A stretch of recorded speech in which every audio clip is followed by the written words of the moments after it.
Ha, për shëndetje TikToku. Shikojmë një kuriozitet. Afrohu dhe ta shikojmë bashkërisht. Shikoni pra testatën e motorit, shikoni se si ka punuar, bloz ster komplet. Një bloz shumë e keqe, e trash me pala. Shikoni brenda piston se çfarë ndodh.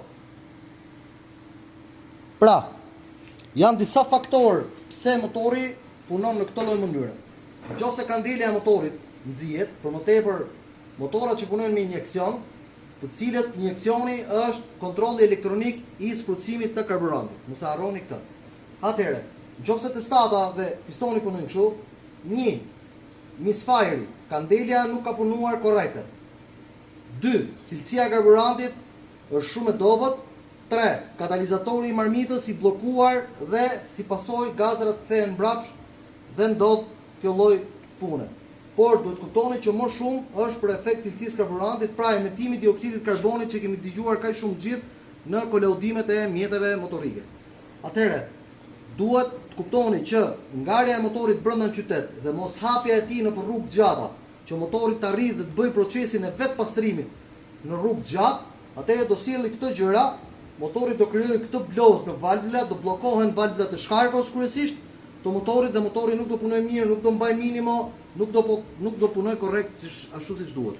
Pra, kemi edhe një faktor tjetër, ndikon pompa e karburantit,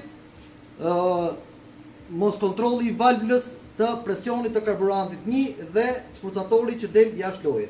Pra, duke qenë se janë disa faktorë të cilët e shkaktojnë këtë lloj gjendje, këtë lloj smundje të motorit të tillë, prandaj duhet kuptoni që asgjë në motor nuk është e përjetshme, duhet çdo gjë të kontrollohet nga një mekanik i specializuar dhe duhet jeni të përgjegjshëm për mjetin tuaj, karburantin, mos i hidhni motorit karburantin në karburant, por gjeni vetëm një model karburanti, një model karburanti që ju konvenon ju nga afërsia dhe nga vendi se ku jetoni dhe i hidhni gjithmonë në një pikë karburanti. Mos e ndryshoni karburantin në marka të ndryshme, sepse atëherë do e shkatërroni motorin.